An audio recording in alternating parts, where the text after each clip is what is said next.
અમદાવાદમાં ઠંડીનું જોર વધતા એએમસી સંચાલિત શાળાઓના સમયમાં ફેરફાર.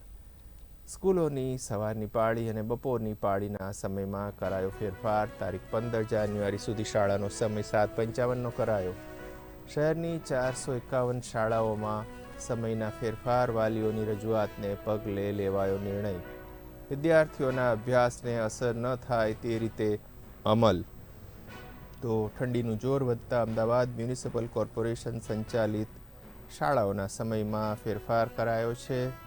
સ્કૂલોની સવારની પાળી અને બપોરની પાળીના સમયમાં ફેરફાર કરવામાં આવ્યો છે. 15 જાન્યુઆરી સુધી શાળાઓનો સમય 7:55નો કરાયો. શહેરની 451 શાળાઓમાં સમયનો ફેરફાર કરાયો. વાલીઓની રજૂઆતના પગલે આ નિર્ણય લેવાયો. વિદ્યાર્થીઓના અભ્યાસને અસર ન થાય એ રીતે અમલ કરવામાં આવશે.